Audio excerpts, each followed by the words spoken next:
Hello मेरे students, आप सभी का एक बार फिर से बहुत बहुत स्वागत है। मृदा विज्ञान की सीरीज चल रही है और उसमें मोस्ट इंपोर्टेंट जो पॉइंट्स हैं उनको डिस्कस कर रहे हैं। तो आज इस लेक्चर में बात करने वाले हैं सोइल क्लासिफिकेशन की, मृदा वर्गीकरण क्या होता है और यहाँ पे कौन सी मृदाओं के क्या क्या गुण होते हैं, क्या क्या विशेषताएं होती है। पहले मैं बात करता हूँ कि वर्गीकरण जो किया गया है वो कई आधार पे किया गया है, कई सारे जो पॉइंट्स हैं उनको देखते हुए किया गया है। यानी कि यहाँ पे बात कर रहे जो रंग है, रंग के आधार पे, या सोइल के जो गण हैं, गणों के आधार पे। तो वर्गीकरण का आपके जो बेसिस है, आधार है, वो उससे पैतृक पदार्थ से बातें कर रहे हैं। इसी प्रकार से बात कर रहे हो मृदा का रंग किस प्रकार का है। तो ऐसे कई सारे छोटे छोटे पॉइंट्स हैं जिनकी हेल्प से आप मृदा को वर्गीकृत कर सकते हैं। चलिए सबसे पहले बात करते हैं मृदा वर्गीकरण को लेके बात करने वाले हैं। चलिए तो पहले बात करते हैं मृदा का वर्गीकरण। मृदा वर्गीकरण यानी कि सॉइल क्लासिफिकेशन। सॉइल क्लासिफिकेशन, ठीक है। देखिए, सॉइल को क्लासिफाई करने के लिए आपके कई सारे जो आधार हैं उनको ध्यान में रखते हुए, या बात कर रहे हैं मृदा के जो गुण हैं और विशेषताओं का अध्ययन करने के लिए उसको अलग अलग वर्गों में विभाजित किया गया है। तो पहली बात करते हैं कि इसका विभाजन क्यों किया गया है। विभाजन क्यों? विभाजन जो किया गया है मृदा का, वो इसलिए किया गया है। देखिए, यहां पे बात कर रहे हैं मृदा के विभाजन से। तो विभाजन जो किया गया है कि मृदा के जो गुण हैं और उन गुणों के साथ में जो उनकी विशेषताएं हैं उनको अध्ययन किया जा सके, ठीक है। तो विभाजन क्यों किया गया है? गुणों एवं विशेषताओं के अध्ययन हेतु। गुणों एवं विशेषताओं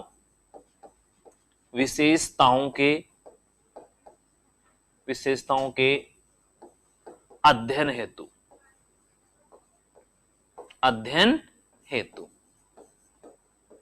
ठीक है। मृदा जो है उसकी क्या विशेषताएं हैं, क्या उसके गुण हैं, इनको अध्ययन करने के लिए उसको अलग अलग विभाजित किया गया है। और उनको विभाजित जो किया गया है वो वर्गों में, अलग अलग विभाजन, अलग अलग वर्गों में विभाजित, वर्गों में बांटा गया, ठीक है। ये जो वर्ग है, देखो यहां एक चीज समझना कि ये जो वर्ग है डियर स्टूडेंट, ये वर्गों की बात करेंगे और ये क्या है, इनमें गुण अलग होंगे और विशेषताएं अलग अलग होगी। तो सॉइल को जो क्लासिफाई करने का जो मेन मकसद है वो ये है कि मृदा के गुणों और उसकी विशेषताओं का अध्ययन किया जा सके। उसके गुण क्या है, उसकी क्या क्या विशेषताएं हैं, इस चीज का अध्ययन किया जा सके। इसके लिए इसको क्या किया गया, वर्गों में विभाजन किया गया है, ठीक है। मृदा के अगर विभाजन की बात करते हैं, देखो मृदा की विभाजन की बात करते हैं तो उसमें कई सारे पॉइंट्स आपको ध्यान में रखने हैं। देखिएगा, मृदा का विभाजन, मृदा विभाजन, ठीक है। मृदा के विभाजन में अगर बात की जाए कि इसका वर्गीकरण किस प्रकार से किया गया है, तो देखो सबसे पहले आता है डियर स्टूडेंट, इसमें पहला जो आता है, सबसे पहला बिंदु आता है इसमें वर्ग, ठीक है। सबसे बड़ा क्या आ रहा है आपका, सॉरी यहां पे आ रहा है पहले गण। सबसे बड़ा क्या आ रहा है, गण। पहला क्या आ रहा है, गण। इसके बाद में क्या आएगा, उपगण, उपगण। इसके बाद में, उपगण के बाद में बात कर रहे हैं तो क्या आ जाएगा, वृहद समूह, वृहद समूह, ओके। इसके बाद में, वृहद समूह के बाद में बात करते हैं तो उप समूह, उप समूह, ठीक है। इसके बाद में यहां लिख लेते हैं, उप समूह के बाद में जो आता है, उप समूह के बाद में इसको विभाजित किया गया है आपका कुल। क्या बोला गया है, कुल। और लास्ट जो सबसे अंतिम है वो है श्रेणी। देखो इसमें बात कर रहे हैं आपका वर्गीकरण का सबसे बड़ा आधार। देखो इसमें बात कर रहे हैं वर्गीकरण की सबसे छोटी इकाई, वर्गीकरण की सबसे छोटी इकाई, सबसे छोटी इकाई, ये क्वेश्चन पूछा जाता है। और सबसे बड़ा क्या हो गया? सबसे बड़ा, सबसे बड़ा या बड़ी इकाई। अब देखो यहां से वर्गीकरण में क्या क्वेश्चन आता है। वर्गीकरण से सिंपली क्वेश्चन पूछा जाता है डियर स्टूडेंट कि मृदा का जो वर्गीकरण किया गया है, मृदा का जो वर्गीकरण किया गया है उसमें सबसे बड़ा आपका कौन सा समूह होगा? इसमें गण। कितना? गण होगा। और सबसे छोटा क्या होगा? सबसे छोटी होगी श्रेणी। तो मृदा के गुणों के अध्ययन के लिए कि मृदा के जो अलग अलग गुण हैं उनकी विशेषताओं का अपन अध्ययन कर सके, एक साइंटिफिक मैनर में अध्ययन कर सके, तो उसके लिए ये सारे आधार माने गए हैं, जिसमें बात कर रहे हैं सबसे टॉप, फर्स्ट है, सेकंड, थर्ड, फोर्थ, 5 और 6। तो इनका जो ऑर्डर है इस प्रकार से घटते हुए क्रम में है, इससे घटते हुए क्रम में इनको विभाजित किया गया है, जिसमें सबसे छोटी इकाई है आपकी श्रेणी। सबसे छोटी इकाई क्या है? श्रेणी है। और सबसे बड़ी इकाई जो होगी डियर स्टूडेंट वो क्या होगी? आपके गण। अब मृदा में अगर विशेषताओं की बात करते हैं, मृदा में विशेषताओं की बात करते हैं तो विशेषताओं के आधार पर विश्व की मृदाओं को 12 गणों में विभाजित किया गया है। ठीक है, तो यहां पे याद रखेंगे मृदा गुणों के आधार पे, गुणों के आधार पे मृदा के जो गुण हैं उन गुणों के आधार पे अगर बात की जाए तो सिंपली विश्व में, यहां पे याद रखेंगे किसमें? विश्व में, विश्व में मृदा के गण।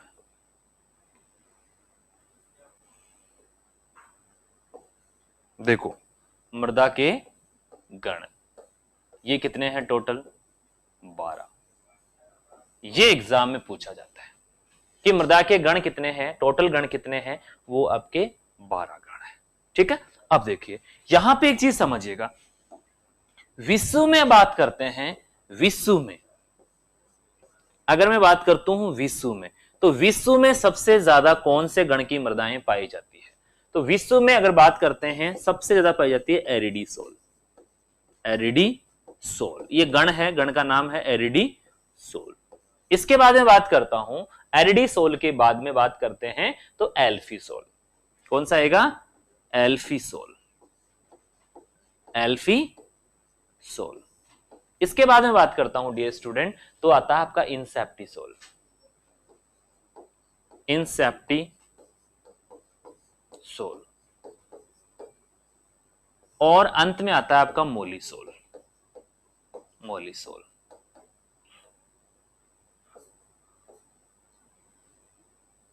ठीक है, अब आप सोच रहे होंगे कि यहां ये सारे के सारे नाम क्या है, तो ये जो गणों के नाम है स्पेशली दिए गए हैं, एरिडीसोल है, एल्फीसोल है, इंसेप्टिसोल है और मोलिसोल। ये किसमें है? ये विश्व में। इसी प्रकार से मैं बात करता हूं भारत में। देखो भारत में बात कर रहे हैं, भारत में किस प्रकार से हैं? भारत में अगर बात करते हैं तो सबसे ज्यादा जो गण पाया जाता है, बस यही पूछा जाता है, वो है आपका इंसेप्टिसोल, इंसेप्टिसोल। क्या है आपका? इंसेप्टिसोल। उसके बाद में इंसेप्टिसोल का मतलब होता है जो रिसेंटली डेवलप हुई है। इसी प्रकार से बात कर रहे हैं एंटीसोल, एंटीसोल। उसके बाद में एंटीसोल के बाद में बात करते हैं तो एल्फीसोल, एल्फी, एल्फीसोल। ठीक है, एल्फीसोल। और उसके बाद में आता है आपका वर्टिसोल, वर्टिसोल, वर्टिसोल। और उसके बाद में आता है आपका एरिडीसोल। इसके बाद में क्या आएगा आपका? एरिडीसोल।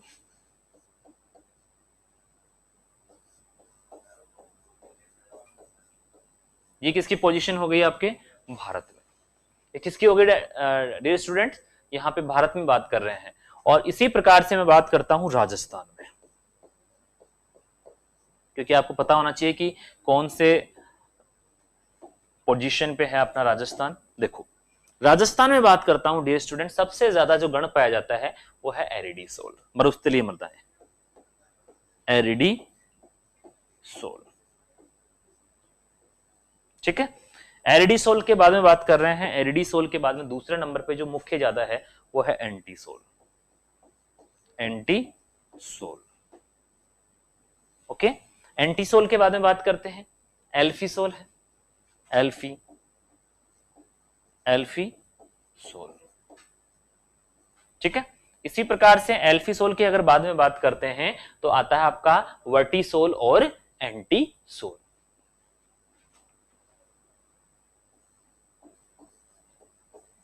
वर्टिसोल। ठीक है, अब देखो यहां पे एरिडीसोल है, ये क्या है आपका एंटीसोल है। ठीक है, ये आपका यहां पे एल्फीसोल है। ओके, ये आपका क्या है एल्फीसोल है, उसके बाद में वर्टिसोल है, और उसके बाद में आता है आपका एंडी, ये आपका एंडीसोल है, एंडी। ओके, और ये क्या है आपका एंटीसोल। ये आपके राजस्थान में मृदाएं पाई जाती है, या ये गणों की मृदाएं पाई जाती है। ठीक है, अब ये आपको क्या पता चल गया कि ये सारे ऑर्डर, ये सारे के सारे गण भारत में, राजस्थान में बात कर रहे हैं और विश्व लेवल पे मृदा में उपस्थित होते हैं। इन अपन कह सकते हैं कि इन गुणों वाली जो मृदाएं हैं वो यहाँ पे उपस्थित है। ठीक है, तो ये आपको ये चीज क्लियर कर रहा है कि यहाँ पे जो भी मृदाएं हैं, जो भी मृदाएं हैं, इनकी विशेषताओं की अगर बात कर रहे हैं,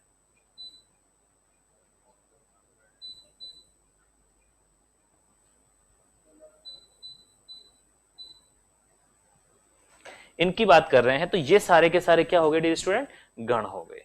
चलिए अब बात करते हैं कि जो मुख्य गण है उन गणों के नाम भी आपको पता होना चाहिए। तो मृदा के प्रमुख गण,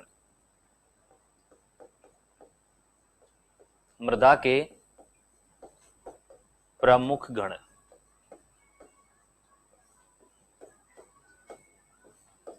देखिए ये सारे के सारे गण और इन गणों के नाम आपको याद होने चाहिए। पहला और सिंपल पॉइंट है वो है आपका इंसेप्टिसोल, इंसेप्टिसोल, ये सारे के सारे नाम पता होना चाहिए आपको, इंसेप्टिसोल। दूसरा अगर बात करता हूं डियर स्टूडेंट, वो आता है आपका एंटीसोल, एंटीसोल। ठीक है, इसके बाद में कौन सा आएगा आपका एंडीसोल। देखो एंटी और एंडी, एंडी सोल। एंडीसोल के बाद में बात करते हैं, एल्फीसोल आ जाएगा आपका, एल्फी, एल्फीसोल। ओके, एल्फीसोल के बाद में बात करते हैं तो आता है आपका वर्टिसोल। ठीक है, अब देखिए यहां अपन किसकी बात कर रहे हैं, ये सारे के सारे गण है, ये सारे के सारे क्या है गण है। यहां पे वर्टिसोल आ गया, उसके बाद में यहां ले लेते हैं, वर्टिसोल के बाद में क्या आता है आपका एरिडीसोल, एरिडीसोल। ठीक है, उसके बाद में एरिडीसोल के बाद में क्या आ जाएगा आपका गेलीसोल, गेलीसोल। कोई दिक्कत नहीं है। गैलीसोल के बाद में बात करते हैं मोलीसोल, मोलीसोल, मोलीसोल। ठीक है, उसके बाद में मोलीसोल के बाद में बात करते हैं हिस्टोसोल, हिस्टो, हिस्टोसोल। ठीक है, हिस्टोसोल के बाद में बात करते हैं तो ऑक्सीसोल, कौन सा आएगा आपका ऑक्सीसोल। ये सारे गण नाम याद करना बहुत टिपिकल है, थोड़ा सा कोशिश करना पड़ेगा आपको। उसके बाद में बात करते हैं डियर स्टूडेंट, यहां पे ऑक्सीसोल के बाद में आता है एल्टीसोल, एल्टी, एल्टीसोल। और उसके बाद में कौन सा आएगा आपका स्पोडोसोल, स्पोडो। तो ये आपके कुल कितने हो जाएंगे यहां पे, कुल बराबर 12। ये कुल 12 गण हैं, जिन 12 गणों के बारे में आपको बस ये पता होना चाहिए कि 12 गण जो नाम है, इनके कौन कौन से नाम आपको याद रखने हैं। ठीक है, तो इस आधार पे अगर बात करते हैं, ये टोटल 12 गण है, और इन 12 गणों की अगर बात की जाए डियर स्टूडेंट, तो इन 12 गणों के आधार पे भारत की जो मृदाएं हैं उनको 8 समूहों में बांटा गया है। कितने समूह में बांटा गया है? 8, टोटल 8 समूह में बांटा गया है। ठीक है, तो ये आप एक बार नोट डाउन कर लेंगे या फिर याद रख लेंगे, स्क्रीनशॉट ले लेंगे। ये 12 गण आपके एग्जाम के पॉइंट ऑफ व्यू से इंपॉर्टेंट है। इन 12 गणों के नाम ही आपको एग्जाम में पूछे जाते हैं कि कौन कौन से गण मृदा के होते हैं। ठीक है, अब देखो भारत की प्रमुख मृदाओं की बात करते हैं। भारत की प्रमुख मृदाएं,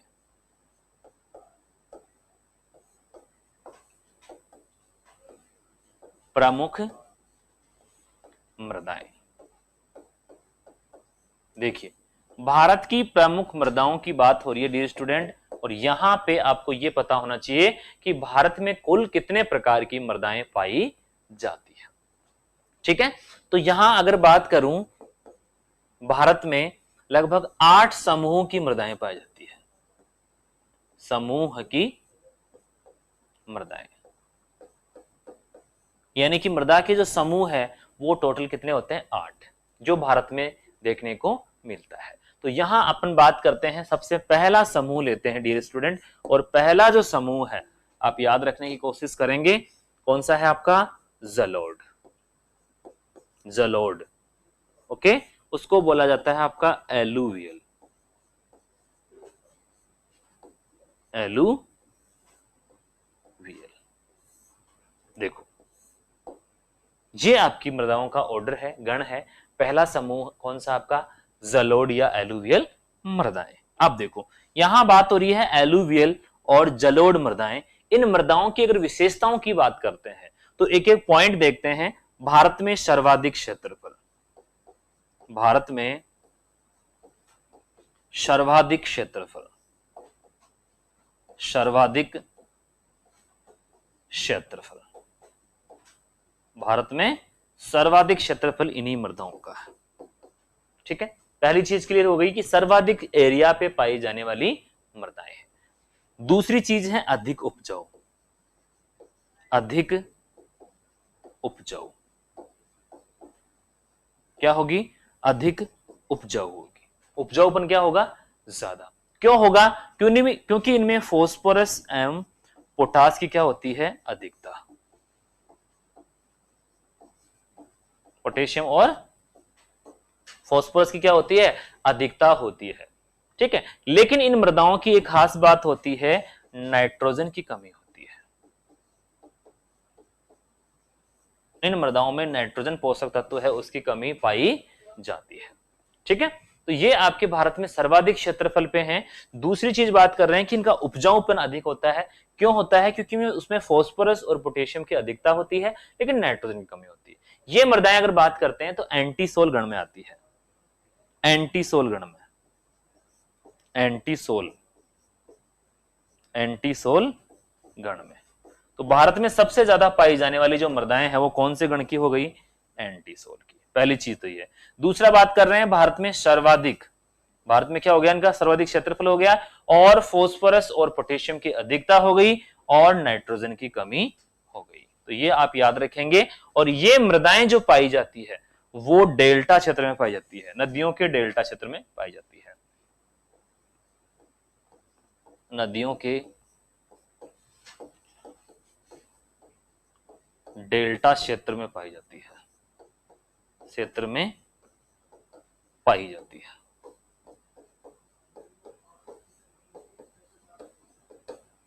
ठीक है, किस क्षेत्र में पाई जाती है? डेल्टा क्षेत्र में पाई जाती है। तो ये आपकी भारत में सबसे ज्यादा पाई जाने वाली मृदाएं हैं। क्वेश्चन आता है भारत में सर्वाधिक पाई जाने वाली मृदाएं कौन सी होती है? तो आप क्या बताएंगे? सिंपल सा आंसर करेंगे कि भारत में सर्वाधिक क्षेत्रफल पे जो पाई जाने वाली मृदाएं हैं वो एलुवियल मृदाएं होती है। एलुवियल बोलते हैं जल के द्वारा बहाकर लाई गई। तो जल के द्वारा बहाकर लाई गई है तो निश्चित रूप से आपके कहां होगी? ये आपके नदियों के डेल्टा क्षेत्र में पाई जाती है, जिसमें पोटेशियम और फास्फोरस की अधिकता होती है और नाइट्रोजन की कमी होती है। ये मृदाएं एंटी सोल गण से बिलोंग करती है, यानी कि भारत में सर्वाधिक पाए जाने वाला जो गण है वो कौन सा है? Anti soul. ठीक है, चलो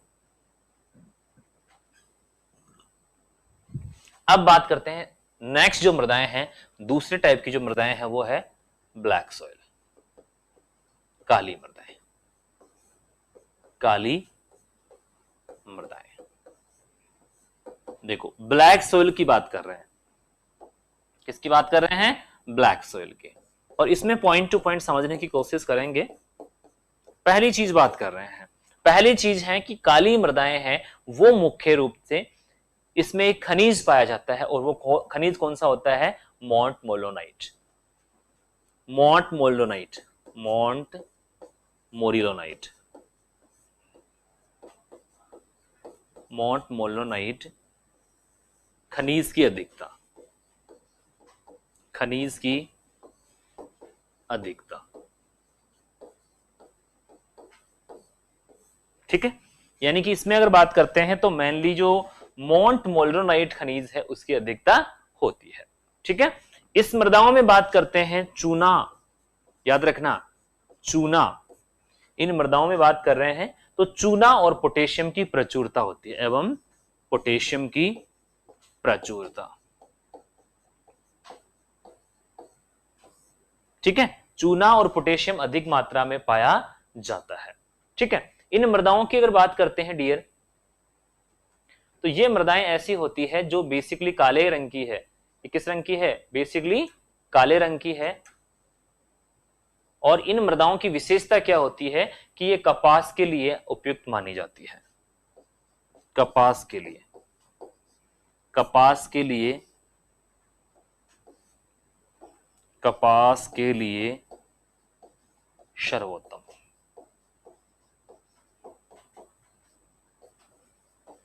होती है।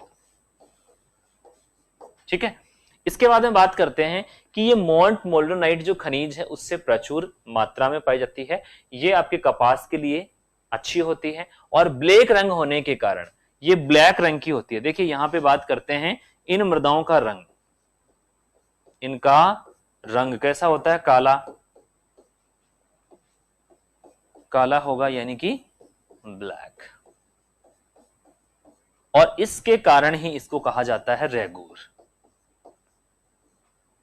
क्या कहा जाता है इनको? रेगूर कहा जाता है। पूछा जाता है रेगूर मृदाएं किसको बोला जाता है? तो काली मृदाओं को रेगूर के नाम से भी जाना जाता है। ये मृदाएं वर्टिसोल गण में आती है, यह मृदाएं वर्टिसोल गण में आती है। किस में आती है? वर्टिसोल गण में आती है, गण में आती है।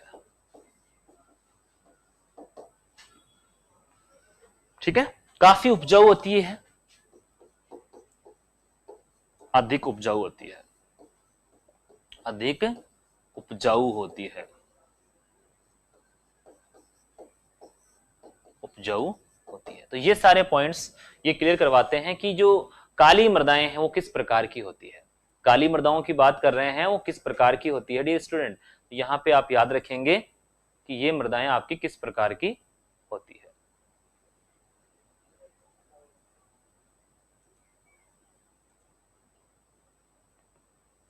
ठीक है, चलिए नेक्स्ट बात करते हैं डियर स्टूडेंट आपकी लाल मृदाएं। नेक्स्ट जो बात कर रहे हैं वो है आपकी लाल मृदाएं।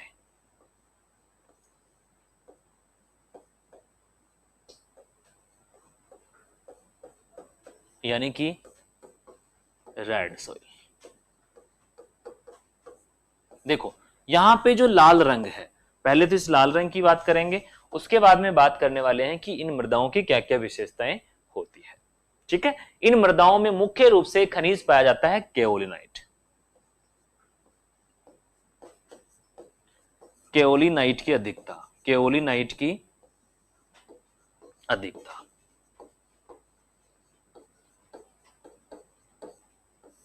ठीक है, केओलिनाइट की अधिकता होने के कारण इनका रंग कैसा होता है? लाल होता है। इसमें बात करते हैं पोटेशियम और नाइट्रोजन ज्यादा पाया जाता है, पोटेशियम एंड नाइट्रोजन अधिक। लेकिन फॉस्फोरस की क्या होती है, फॉस्फोरस की कमी, फॉस्फोरस की क्या होगी, कमी पाई जाती है। तो इन मृदाओं की क्या विशेषता हो गई कि इनमें पोटेशियम ज्यादा होगा, नाइट्रोजन ज्यादा होगा, लेकिन फॉस्फोरस की कमी पाई जाती है। ठीक है, इन मृदाओं की बात करते हैं तो ये एल्फीसोल गण में आती है। ये मृदाएं एल्फीसोल में, एल्फीसोल गण में आती है, गण में आती है। ठीक है, याद रखेंगे कि ये कौन से गण में आ रही है, एल्फीसोल गण में आती है। ठीक है, ये अगर बात करते हैं तो आपकी जो रेड सोइल है, अगर बात कर रहे हैं इन रेड सोइल की, तो ये आपकी जो तमिलनाडु है उसमें ज्यादा पाई जाती है, तमिलनाडु एवं कर्नाटक।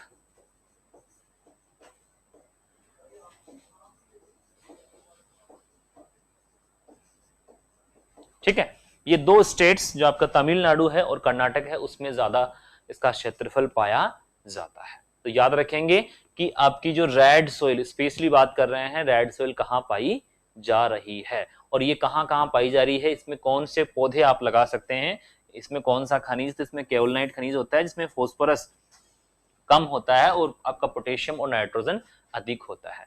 इसके बाद में बात करते हैं डियर स्टूडेंट लेटेराइट मृदा, लेटेराइट। देखो लेटराइट मृदा की बात कर रहे हैं, कुल जो आपके 8 ऑर्डर हैं, 8 गण हैं, इनकी बात कर रहे हैं पॉइंट टू पॉइंट, तो 4th नंबर की है आपकी लेटराइट मृदा। ठीक है, इन मृदाओं की अगर बात करते हैं तो इसमें फेरस और एल्यूमिनियम के ऑक्साइड अधिक पाए जाते हैं, फेरस एवं एल्यूमिनियम के ऑक्साइड अधिक, ऑक्साइड अधिक होते हैं, यानी कि इसको सकस्वी ऑक्साइड भी बोलते हैं, एल्यूमिनियम और फेरस के ऑक्साइड को। इन मृदाओं की बात करते हैं तो ये ऑक्सीसोल ऑर्डर में आती है, कौन सी में आती है, ऑक्सीसोल में, ऑक्सीसोल, ऑक्सीसोल गण में, ऑक्सीसोल गण की मृदाएं ये होती है लेटेराइट मृदाएं। इन मृदाओं की अगर बात करते हैं, इन मृदाओं की अगर बात करें डियर स्टूडेंट तो ये केरल और कर्नाटक में पाई जाती है, केरल एवं कर्नाटक में पाई जाती है।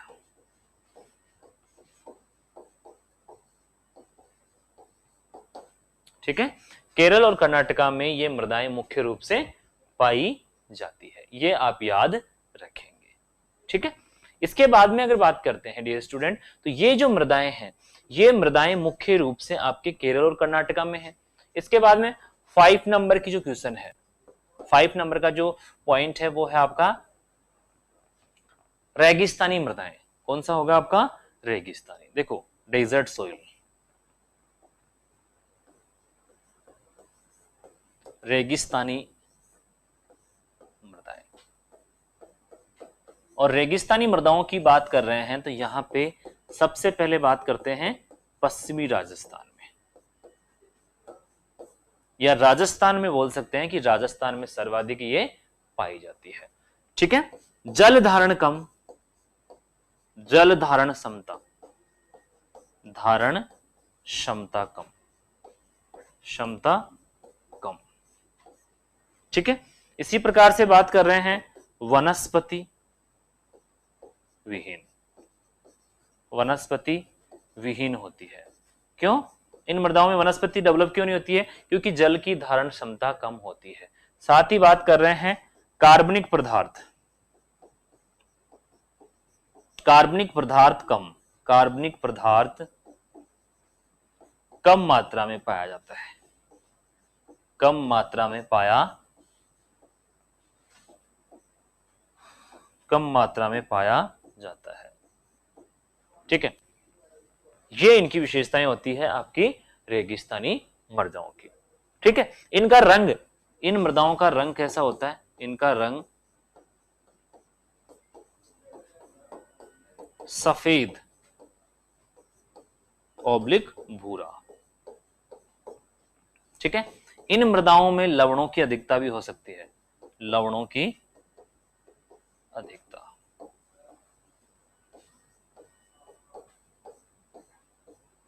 अधिकता होती है। ठीक है, तो ये मृदाएं कौन सी होती है? रेगिस्तानी मृदाएं। ठीक है, इसके साथ ही बात कर रहे हैं नेक्स्ट जो है वो है वन या पर्वतीय मृदाएं। वन एवं पर्वतीय मृदाएं जो वन एवं पर्वतीय क्षेत्रों में पाई जाती है, यहां पे बात करते हैं कार्बनिक पदार्थ से भरपूर, कार्बनिक पदार्थ से भरपूर। ठीक है, जल धारण क्षमता अधिक, धारण क्षमता अधिक। ठीक है, अधिक उपजाऊ, अधिक उपजाऊ। ओके, पोषक तत्वों से भरपूर, पोषक तत्वों से भरपूर।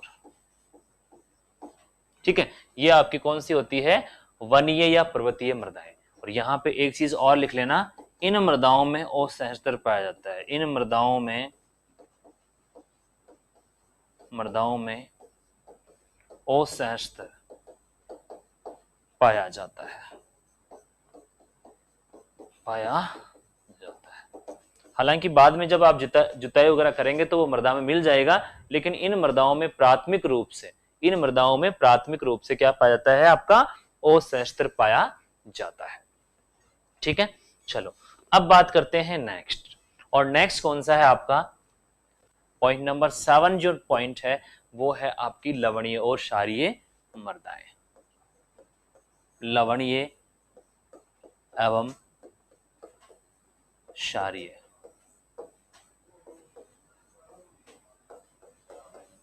ठीक है, अब देखो इन मृदाओं में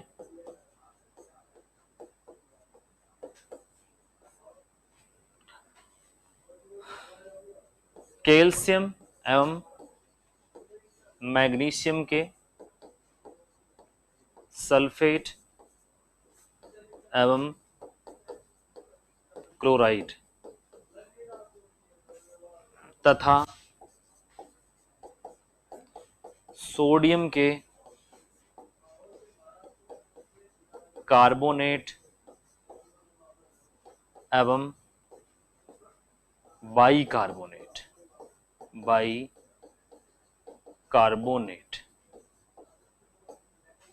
कार्बोनेट और बाइकार्बोनेट आयन अधिक मात्रा में, आयन अधिक मात्रा में पाए जाते हैं, अधिक मात्रा में। ठीक है, इन मृदाओं की बात करते हैं तो ये होती है आपकी अर्ध शुष्क एवं शुष्क क्षेत्रों में, शुष्क क्षेत्रों में। ठीक है, भारत में अगर बात करते हैं तो मुख्य रूप से पाई जाती है ये पश्चिमी राजस्थान, जीजे, यूपी, इसमें ज्यादा पाई जाती है।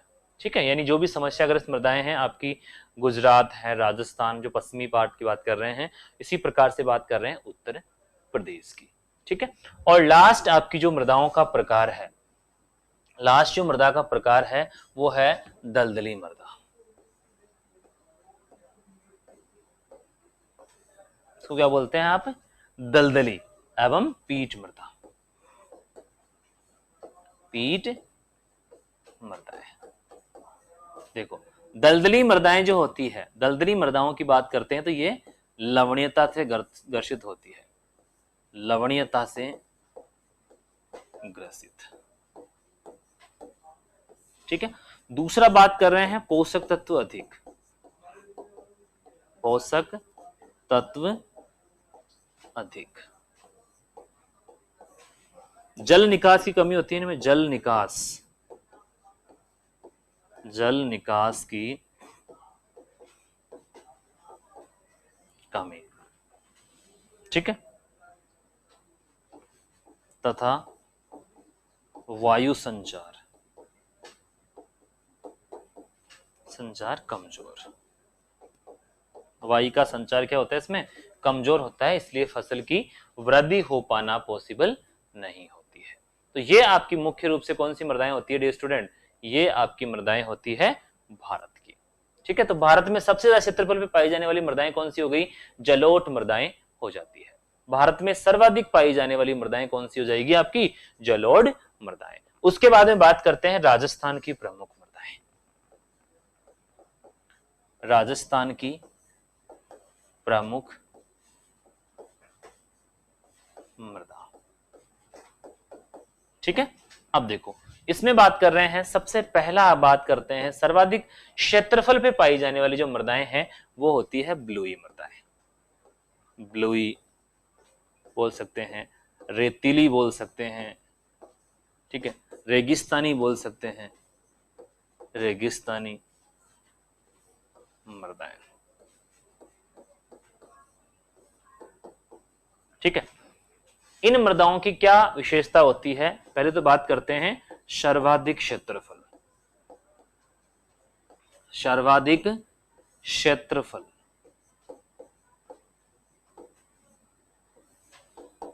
ठीक है। राजस्थान में सर्वाधिक क्षेत्रफल किन मृदाओं का होता है, ब्लूई या रेगिस्तानी मृदाओं का होता है, ठीक है। जल धारण क्षमता कम, जल धारण क्षमता, धारण क्षमता कम, इनका जल धारण क्षमता यानी कि वाटर होल्डिंग कैपेसिटी क्या होती है, कम होती है। इसी प्रकार से बात कर रहे हैं उपजाऊपन। उपजाऊपन क्या होता है इनका, कम, ठीक है, क्योंकि यहां जल धारित ही नहीं हो पाता है, इसकी वजह से इनका उपजाऊपन भी क्या होता है, कम होता है। मुख्य रूप से बात करते हैं तो आपके कुछ पश्चिमी राजस्थान के जो जिले हैं जिनकी अगर बात करते हैं मोटे मोटे तौर पे, बाड़मेर है, बाड़मेर, बीकानेर, ठीक है, इसी प्रकार से बीकानेर है ये, पाली है, जोधपुर है, ठीक है, बाड़मेर, बीकानेर, पाली। इसके अलावा आपके झुंझुनू और जो चुरू इलाका है, झुंझुनू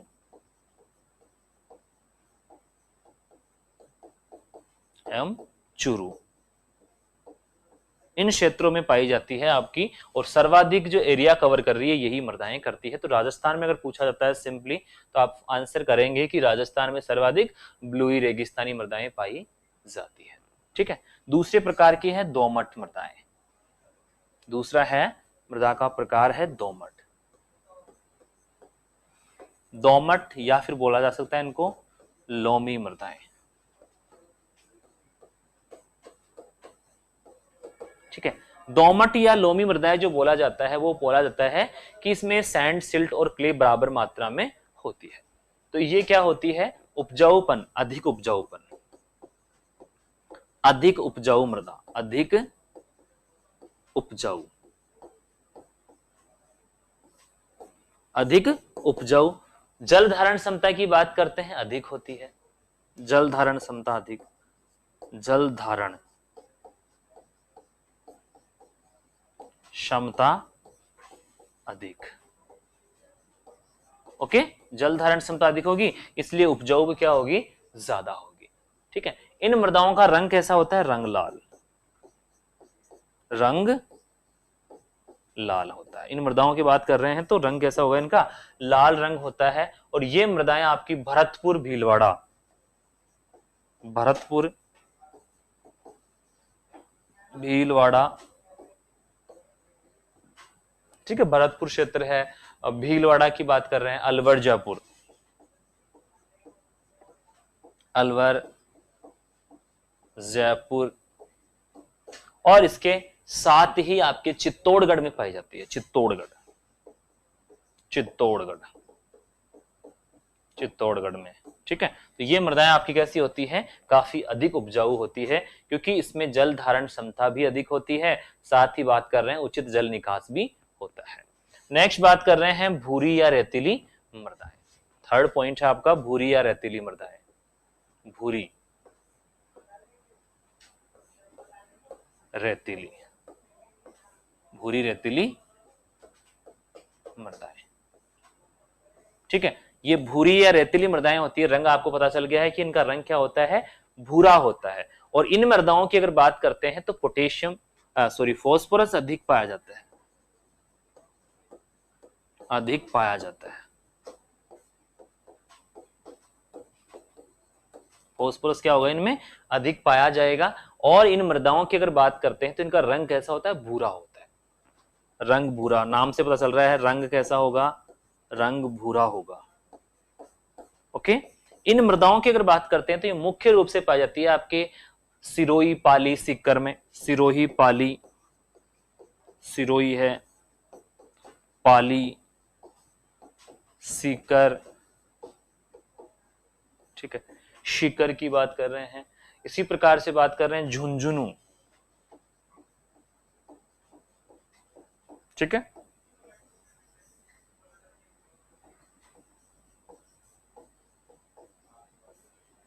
ठीक है, इनको बोला जाता है आपकी भूरी या रेतीली मृदाएं, तो इन क्षेत्रों में अधिक पाई जाती है।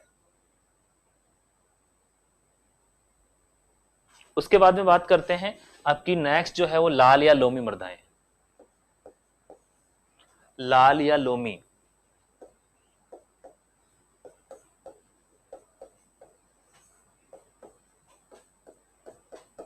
लाल या लोमी मृदाएं। इन मृदाओं की बात करते हैं, जैसा कि नाम से पता चल रहा है कि इनमें लाल रंग होता है। और इन मृदाओं में बात करते हैं तो चूना और पोटास क्या क्या कम पाया जाता है, चूना, पोटाश और पी कम पाया जाता है। ये तीनों चीजें क्या होती है, इसमें कम होती है। और ये मृदाएं मुख्य रूप से जो गन्ना है, गन्ना किस किस के लिए उपयुक्त देखिएगा, इन मृदाओं की बात कर रहे हैं तो ये गन्ना, चावल यानी कि धान, इसके साथ ही मक्का के लिए सर्वोत्तम, मक्का के लिए सर्वोत्तम। मक्का के लिए क्या होती है डियर स्टूडेंट, सर्वोत्तम होती है। और ये मृदाएं मुख्य रूप से दक्षिणी भाग में पाई जाती है, मध्य एवं दक्षिणी भाग में, मध्य एवं दक्षिणी भाग में पाई जाती है। यानी कि राजस्थान का जो दक्षिणी भाग है, मध्य भाग है, यानी कि उदयपुर और डूंगरपुर, इसमें बात कर रहे हैं उदयपुर और डूंगरपुर, उदयपुर और डूंगरपुर जो जिले हैं उनमें अधिक पाई जाती है। ठीक है, नेक्स्ट बात करते हैं डियर स्टूडेंट काली मृदाओं की। नेक्स्ट बात कर रहे हैं काली मृदाएं। काली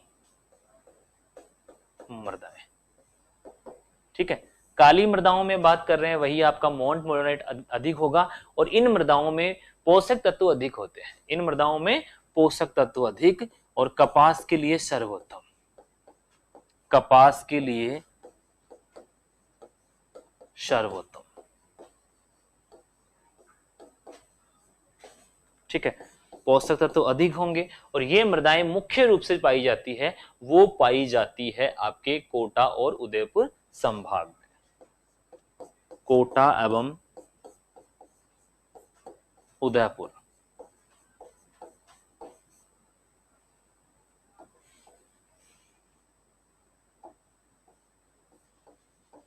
संभाग। उपजाऊपन क्या होता है, अधिक, अधिक उपजाऊ,